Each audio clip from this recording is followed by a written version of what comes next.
Hoy en día compartir un texto, una imagen o una idea nos toma literalmente un segundo. Pero ¿alguna vez nos hemos detenido a pensar en el ecosistema legal que existe detrás de esa aparente simplicidad? La verdad es que es súper fácil infringir los derechos de un creador sin siquiera darnos cuenta. Por eso en este análisis vamos a sumergirnos de lleno en el fascinante mundo de la propiedad intelectual. Nuestro objetivo aquí es desmitificar el Decreto Legislativo número 822 del Perú, mejor conocido como la Ley sobre el Derecho de Autor. Vamos a ver exactamente de qué trata esta ley, cuáles son los derechos reales de los creadores y, lo más importante, cómo funciona todo esto en la práctica cuando hacemos una tesis, publicamos un libro o manejamos contenido digital. Y para que quede clarísimo que no estamos hablando de teorías abstractas ni de supuestos, nos basamos directamente en esta fuente. El sello del Diario Oficial El Peruano nos confirma que todo lo que vamos a revisar en esta explicación está sustentado en las normas reales y actualizadas. Es el marco legal vivo que rige la creatividad y la innovación en el país justo en este momento. Nuestra hoja de ruta para hoy es bastante directa. 1. El propósito central. 2. Los dos tipos de derechos. 3. Excepciones y límites. 4. Reglas para tesis y citas. 5. Contratos de edición de libros. Y 6. Obras digitales y artículos. Empecemos por el principio. Punto número 1. El propósito central. ¿Qué protege exactamente la ley? Según los artículos 1 y 3, el derecho de autor protege todas las obras del ingenio, ya sean literarias o artísticas. Pero aquí viene el detalle crucial, y es donde casi todo el mundo se confunde. La ley hace una separación total y absoluta entre la propiedad intelectual y la propiedad del objeto físico. Imagínense comprar un cuadro original o un libro impreso. Al pagar por ese objeto, nos convertimos en los dueños exclusivos de esa copia. Podemos poner el libro en la estantería o colgar el cuadro en la sala. Sin embargo, eso de ninguna manera nos da el derecho a tomarle fotos al cuadro para vender pósteres, ni a escanear el libro para imprimir miles de copias. El creador mantiene los derechos de reproducción intactos. Esta diferencia es súper importante porque es el pilar que permite a los autores monetizar su creatividad, sin importar quién tenga el objeto en sus manos. Y revisando los artículos 5, 8 y 9, vamos a tumbar uno de los mitos más grandes en el mundo creativo. La famosa idea de que se pueden registrar las ideas. La ley peruana protege muchísimas cosas: novelas, música, software, planos arquitectónicos. Pero lo que no protege, bajo ningún concepto, son las ideas crudas. Las ideas, las fórmulas matemáticas, las noticias del día o los hechos históricos simples son de toda la humanidad. Nadie puede monopolizarlos. Lo que la ley realmente protege es la forma particular y única en la que se expresan esas ideas. Por ejemplo, dos personas pueden tener exactamente la misma idea para escribir una novela de ciencia ficción sobre viajes en el tiempo. Eso es perfectamente legal. La protección entra en juego solo sobre las palabras específicas, los diálogos y la estructura única que cada autor decide usar para contar esa historia. Pasemos al punto número 2. Dos tipos de derechos, morales y patrimoniales. Fíjense en esto. Cuando alguien crea una obra original, no recibe un solo derecho general, sino que automáticamente obtiene dos paquetes de facultades legales muy distintas y poderosas.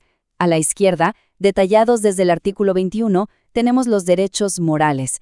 Estos son fascinantes porque están ligados a la personalidad del autor, son para siempre, inalienables e irrenunciables. Es el derecho a que siempre se reconozca quién es el autor de la obra y a evitar que ésta sea mutilada o deformada. Un autor jamás puede vender este derecho, es suyo de por vida. Por el otro lado, a la derecha, tenemos los derechos patrimoniales, a partir del artículo 31. Estos son los derechos estrictamente comerciales, el poder de autorizar reproducciones, distribución o comunicación pública. Y estos sí se pueden ceder, vender o licenciar. Para ponerlo en perspectiva, si un autor le vende todos sus derechos patrimoniales a una gran editorial para hacer dinero con su novela, esa editorial jamás podrá quitar el nombre del autor original para poner el de su gerente. Los derechos morales aseguran que el creador sea reconocido para siempre. Avanzamos al punto 3. Excepciones y límites. ¿Cuándo es libre el uso de estas obras? Tenemos que tener clarísimo que la propiedad intelectual no es un monopolio cerrado. Tiene fronteras muy bien definidas para que toda la sociedad pueda beneficiarse de la cultura y la educación. Los artículos 41, 43 y 49 nos hablan de estas excepciones donde podemos usar obras sin pedir permiso ni pagar. Por ejemplo, Se pueden adaptar libros a formatos accesibles para personas con ceguera, siempre que sea sin fines de lucro. En los salones de clase se permiten copias breves estrictamente para enseñar. Y un caso súper interesante son las parodias. La ley protege la parodia porque defiende la libertad de expresión, siempre y cuando no se confunda con la obra original ni le cause un daño injustificado. Y claro, el límite final siempre es el tiempo. Cuando expiran los plazos legales, la obra pasa al dominio público y todos podemos usarla libremente. Punto número 4. Reglas para tesis y citas. Y aquí presten mucha atención quienes estén en la universidad o investigando. En el mundo académico hay una ansiedad muy real y constante sobre el plagio involuntario. Al momento de escribir una tesis o una monografía, siempre surge la misma duda existencial. ¿Cómo integramos las ideas de otros en nuestro trabajo sin violar los derechos del autor original?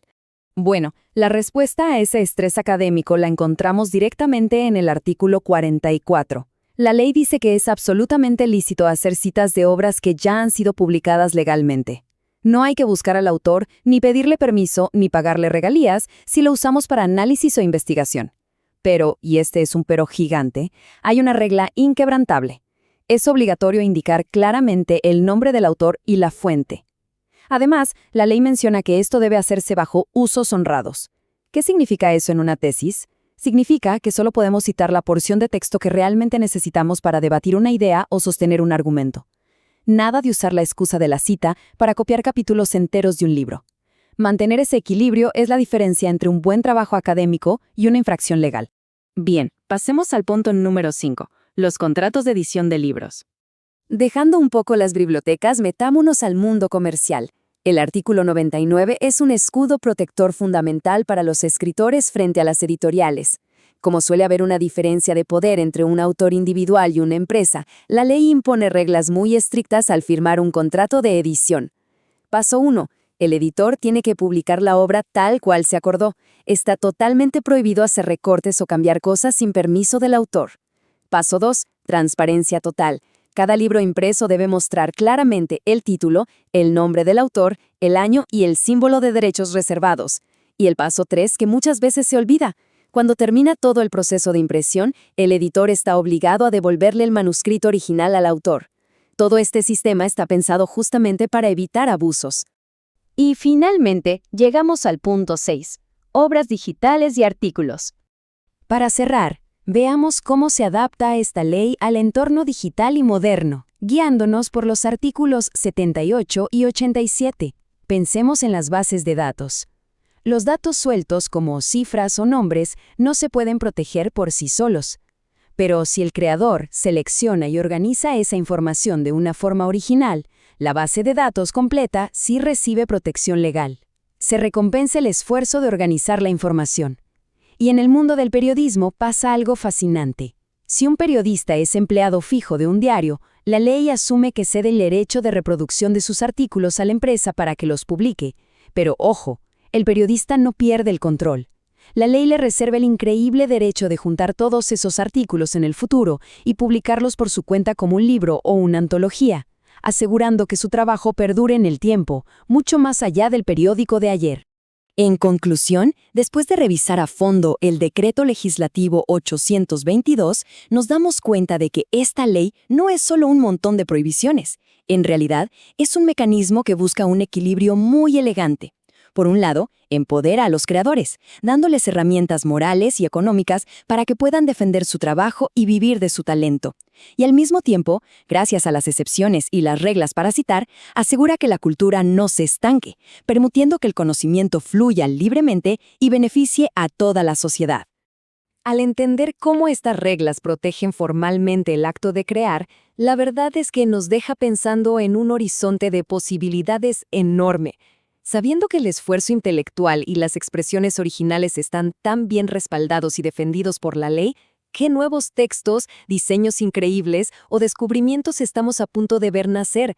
Con la tranquilidad de que el talento está protegido, nos queda un mundo entero por explorar y sobre todo por crear.